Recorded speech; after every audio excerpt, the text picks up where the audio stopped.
I met my girlfriend, Isabella, at a local museum near the undergraduate school we both attended. It sounds dreamy, and honestly, so is the relationship we built together. I thought Isabella and I were perfect for each other. We shared similar interests and hobbies, and had the same goals and ambitions in life. We started as friends, developed a strong bond, became best friends, and eventually started dating. We had that classic friends to lovers story. Even though we came from completely different economic backgrounds, I believed we could make it work because we had love on our side. At first, Isabella saw it the same way. We both had the same warmth and enthusiasm to make our relationship work. We dreamed of getting married young and becoming that old, cheesy couple who held hands and travelled together. We had plans to have kids and build a life together, but somewhere along the way, Isabella's plans changed. She stopped wanting the same things, and I didn't see it coming. When we were 21, I thought our relationship was as strong as ever. I was more certain about marrying Isabella than anything else in life. So when I started working right after college graduation, I was full of hope for our future. I began saving up for the engagement ring, and within a year, I had enough. I wanted to surprise Isabella and make sure everyone knew about our engagement, except for her. I told our friends, our parents, and everyone in between to save the date for our 4th anniversary. I was over the moon and planned every detail to give Isabella the most picture-perfect day. Well, it was picture-perfect, if you consider looking like the biggest fool. The day of the party came, and everyone showed up. Everyone, except Isabella. I waited for hours, called her phone hundreds of times, and tried everything. In the end, her parents pulled me aside, looking ashamed, and handed me a note from Isabella apologizing. That was it. Her parents claimed they knew nothing, and her friends pretended the same. I was heartbroken for years, constantly wondering where I went wrong. But there's always a sunrise after sunset. I found mine in making new friends, excelling at work, engaging in fitness and hobbies, and meeting my girlfriend of 3 years, Jane. Emily and everything life has given me now bring me a stability Isabella never could. Although I once valued our relationship deeply, Isabella rarely crosses my mind these days. I was very happy, until something happened. I recently received a Facebook friend request from an almost empty bot-like account. The only reason I accepted it was because it had Isabella's full name as its display name. As soon as I accepted the request, I received a message from her. She started by apologizing, and I was stunned, unsure of what to say. So I asked the question that had always been on my mind. Why? Isabella said she was back in town to answer all my questions. She wanted to not only explain, but also show me something she had been keeping from me. I felt anxious, but curious. After talking to my therapist, my best friend, and Jane, who all encouraged me to close this chapter of my life, I decided to meet her. I hoped to finally burn this chapter, but instead, it felt like I was starting a new one with Isabella, one I wished I didn't have to. Isabella and I planned to meet at a local cafe. I arrived a few minutes early and waited. She eventually showed up with a child by her side. At first, I thought the kid might be from a relationship she had after leaving me. I didn't dwell on it and let Isabella speak. She started by apologizing again, saying she regretted leaving me. She explained that she had been pregnant with my baby and didn't want to ruin my career, so she made the difficult decision to leave. I was speechless. I couldn't find any words to say. Then she introduced me to the child, my son. She said she named him Teo, the name we had chosen together. I was astounded. I told Isabella I needed time to process everything. I wasn't rude to the kid, but I was just speechless. Isabella's response was odd. She seemed bummed by my reaction, but agreed to let me go. Since that day, she's been calling me non-stop, asking where I've been. Only Emily and my best friend know about this situation, and they've assured me they'll support me no matter what decision I make. But the truth is, I don't know what decision to take, and it's driving me crazy. I feel lost and angry instead of stepping up immediately. It's been a week since my last post.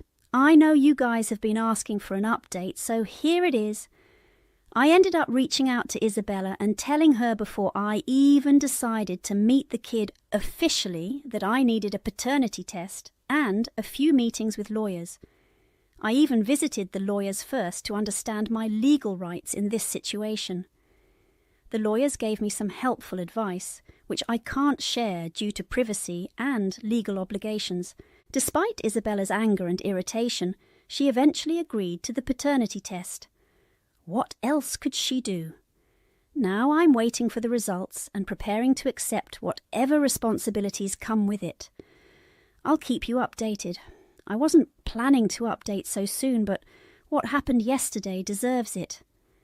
Last night I got a call from my best friend, Devin. He was drunk and calling me at 2 a.m, saying he desperately needed to talk. At first I thought it was just drunk nonsense, but as he continued, it all started to make sense. Ryan began ranting about Isabella, something he had never done before. He told me he was sure the paternity test would come back negative, even though the timeline of her pregnancy matched our time together. Naturally, I asked him why he thought that, and what he said shook me to the core. He confessed that he was the one who impregnated Isabella. He said it happened because of a stupid drunken mistake, and he encouraged Isabella to leave town when she got pregnant, promising to pay child support, which he had done until recently, losing his job. Isabella had been a stay-at-home mum, so she had no means to support their son. Their plan was for me to take over, thinking I'd accept it because Isabella was such a sensitive topic for me. I was dumbfounded. I told Ryan to talk to me when he was sober the next day, hoping it was all some sick joke. Sadly, it wasn't. Ryan visited my house and repeated the same story, apologizing profusely. He even promised to testify in court if needed. I told him his apology wasn't enough. I just wanted him to leave me alone and stay far away. He accepted and has kept his distance since. I've been devastated, but spending time with Emily has been a blessing. She has been my rock through all of this. I don't know what the future holds, but after surviving this, I feel ready for anything. For those asking for a final update, here it is. The paternity test came back, and I'm not the father. Isabella has left me alone, which has been a breath of fresh air. Ryan has taken full responsibility for their child, moving closer to Isabella and getting a job to care for him. He's tried reaching out to me, but I haven't given him the chance. The moment he decided to sleep with my girlfriend, he ended our friendship. These days, I'm focusing on self-care. Emily and I went on vacation, and it's been bliss. I feel like I'm coming back to life and finding myself loving Emily more each day. It makes me wonder if all of this happened to help me realize Emily was the true love I had always wanted. For anyone in a similar situation, get a paternity test immediately. Call the lawyers and question everything. Sitting and stewing in doubt will only drive you mad. It's up to you to untangle yourself from this mess. NTA. I sensed something was wrong the moment Isabella said she ghosted because she was pregnant. Why would she need to disappear when we both wanted to start a family young? It made no sense. Thank Emily for keeping me rational through all this. I'm a 22-year-old female from a traditional family. In my family, every woman had at least one child before turning 20.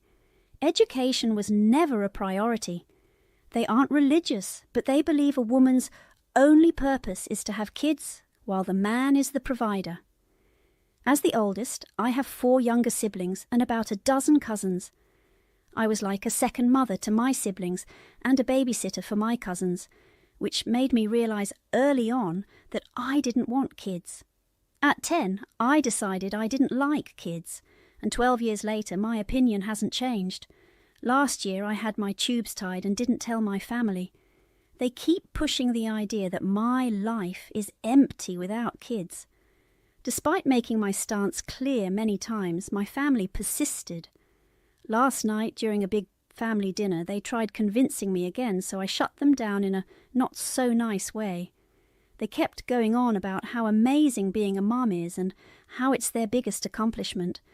So I reminded them of all the times they complained about taking care of the kids, all the times they yelled at us for being kids, and all the times they said they regretted having us and that we ruined their lives. I reminded one aunt of how she would make 10-year-old me take care of her 4 kids, all under 6, just because she was bored and tired of looking after them herself.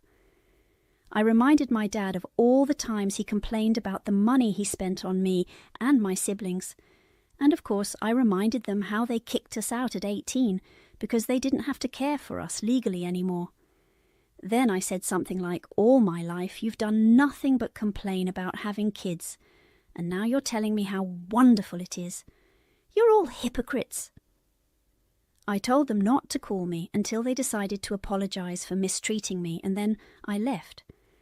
They're all very mad at me, but my siblings and cousins say I could have made my point without making them feel like bad parents. So, ITA? My mum showed up at my apartment, demanding I make a formal apology to the family and berating me for my behaviour. She went on about how disappointed she is to have raised such a selfish daughter and then left. So I sent the following message in the family group chat. "I will not apologise for defending myself and standing my ground. I've put up with you all for too long, and I'm sick of justifying my choices. I will live the way I see fit because it's my life. This so-called family never showed me any love or support. Even as a kid, I was just a free babysitter for your children. Since you will never respect me or my decisions, I see no reason to stay in contact with you. Do not contact me again. Oh, and by the way, I had my tubes tied a year ago. Goodbye." Then I blocked them all. Update. Mum showed up at my work, demanding to know how I could talk to my family that way and why I wouldn't give her grandkids. My boss had to call the police to have her removed because she was hysterical. I'm staying with my BFF for a while and looking for a new apartment and job. My landlord was very understanding and offered to help me move my things into storage before January 15th, even though my lease ends on January 7th. She said she won't charge me rent if I can move out by the 15th. She's amazing. My boss was also very supportive and offered to help me find another job. I'm seeing a lawyer tomorrow to get a restraining order against my family members. NTA. Why is it okay for grown-up relatives to force their perspectives and thoughts on the younger generation, but unacceptable for us to stand our ground? When we do, everything goes to hell. They are the ones pushing and stomping on boundaries. NTA. I love your response. It's hilarious. They certainly are hypocrites, and it's great you pointed that out. It's terrible they pressure you, and you've had to be responsible for others' kids all your life. It's definitely time for you to enjoy some freedom. I have never gotten along with my sister-in-law. I find her lazy, selfish, loud, and demanding. The only good thing about her is my 3 nephews, ages 5 to 12. My brother and sister-in-law are flat broke from their various business ventures and are really struggling. I've stepped up many times with financial assistance, for example, paying for my nephews' extracurricular activities. Recently, their financial situation got so bad that they can barely afford groceries, literally splitting peanut butter and jelly sandwiches. That was unacceptable, so I offered to buy them weekly groceries, and they accepted my help. I don't do online grocery shopping because they often get the order wrong or don't have what I want, so I go to the store. I'd get an email from my brother or sister-in-law asking for stuff, buy their groceries along with mine, and then drop everything off. It's not the money that annoys me, it's the extra work of bagging and going out of my way to drop off their stuff. I do it for my nephews, and it gives me a chance to see them. This week, I did the grocery shopping on my lunch break and texted my sister-in-law to come outside to get their stuff. My brother was out on interviews and my nephews were at school. She just said to leave the groceries on the doorstep. I replied that I'm not Uber Eats. I'm doing them a favour by feeding their family, so the least she could do is come to the door and acknowledge me. Show me some respect for the time, money and effort I put in. She wasn't in a situation where she couldn't take a minute to do this. She was probably on social media. She came to the door with a bad attitude. I told her that if my buying and dropping off groceries was too much work for her, then I wouldn't do it anymore. Later, my brother called to find out what happened. I told him, and he said my sister-in-law claimed I was volatile towards her and she didn't understand why. I told him she knew, and now I wouldn't do Christmas if she didn't apologise. She did apologise and blamed her hormones. I told her I didn't care about her hormones. I'm not going to let her disrespect me and then blame it on hormones. So yes, I'll cancel Christmas if she's going to be rude to me. I'd hate for that to happen, but that's a burden for my brother and sister-in-law, not me. Her attitude isn't new. She's always been this way. NTA. But don't punish your nephews and your brother for your sister-in-law's behaviour. You didn't have to buy their groceries and do all that extra work. Maybe instead of cutting them off, you could ask her to meet you at the supermarket and collect the groceries there. If she had a good reason for not answering the door, she would have said so. It's basic respect to come out and help, unload and say thank you when people bring you food for your kids.